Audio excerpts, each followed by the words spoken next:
If you are a person of color and you are considering investing in microneedling to improve the appearance of your skin, I need you to watch this video all the way until the end. I'm gonna walk you through the nightmare that was my microneedling experience. I will share the pictures that I have, and I will also talk about my recovery process as well. If you are not familiar with microneedling, it is when you take small, tiny sterilized needles and you make punctures to the surface of the skin. These punctures create micro injuries that will help your body produce more collagen that will result in smoother and plumper looking skin. I have done at-home microneedling treatments on my body, specifically on my butt, to improve the appearance of stretch marks, and I got some really good results with that, although it does take several months for you to see the full picture and what those results will look like. For my face, I wanted to leave that to the professionals.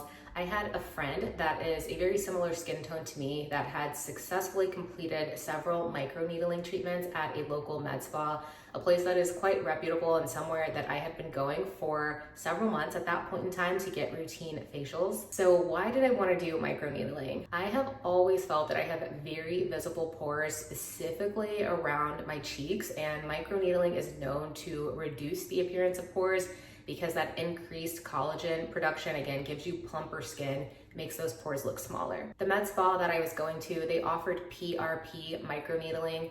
PRP stands for platelet-rich plasma. They draw your blood and then they spin your blood and they separate the plasma from the blood. The plasma is applied to your face as a part of this treatment, and it is supposed to speed up the healing process and help you get better results. So that's the first thing that you do when you go on the day of the treatment. You get the blood draw. They also apply numbing cream so that the procedure is relatively painless. And then they start to go over your skin with a microneedling device, which is shaped like a pin. I don't recall having any pinpoint bleeding as a result of the procedure. That is very common and very normal, but not something that I experienced.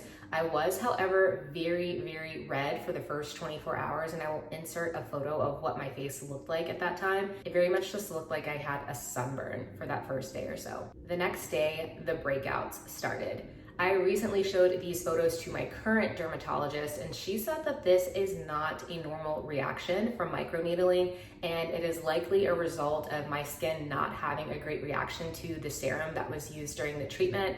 So after that intense redness, after the breakouts, I started to experience some pretty intense peeling. Peeling is to be expected, and that is normal, but I was still having a pretty significant amount of peeling about 7 days out. Most people after microneedling are fresh-faced and glowing at the 7-day mark. That is when I started to get concerned.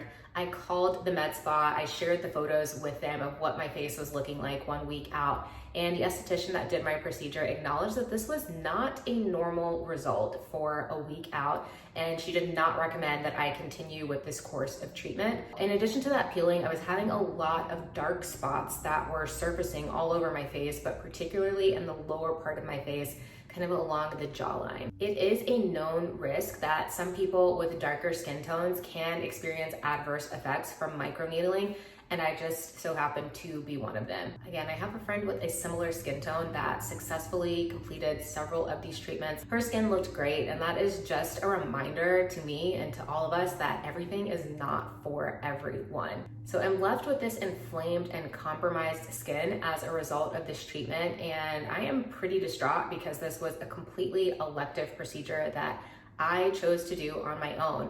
I then needed to switch into recovery mode, and I started doing some research via the encyclopedia of YouTube. I came across several great videos on how to treat hyperpigmentation over on Dr. Alexis Stevens' channel. I love her. She has a lot of really great information about skincare and specifically darker skin tones and how to treat them effectively.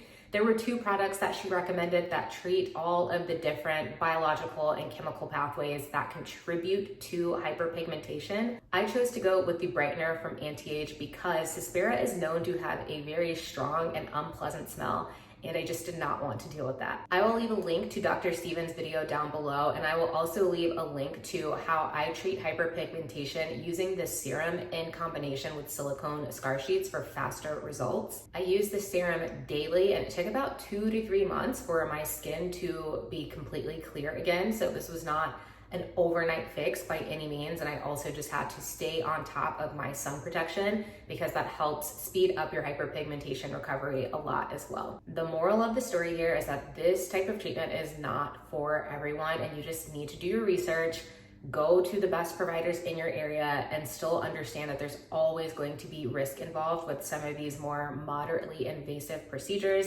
This was a good lesson for me to just take a step back and stop with the nitpicking and thinking that I always need to be doing something or doing the next thing to try to improve my appearance. A few years ago, I had a skincare professional literally say to me, you need to take a step back from the magnifying mirrors. You have really good skin. A lot of the things that you are seeing, no one else is noticing. And I really took that to heart. I know that I sometimes have this tendency to hyper focus on my perceived imperfections. Her saying those words to me was somewhat of a wake-up call. I really took that to heart, and I try to remind myself to keep an arm's length distance between myself and the mirror when I feel like I am starting to spiral a little bit and pick apart things that no one else is noticing. So while microneedling is a no for me, I have had success with the Invisipeel chemical peel. I did a short video on that, and I will link that down below as well. So check that out if you are interested. Give this video a thumbs up if you like this type of content, and subscribe for more. And thank you for watching.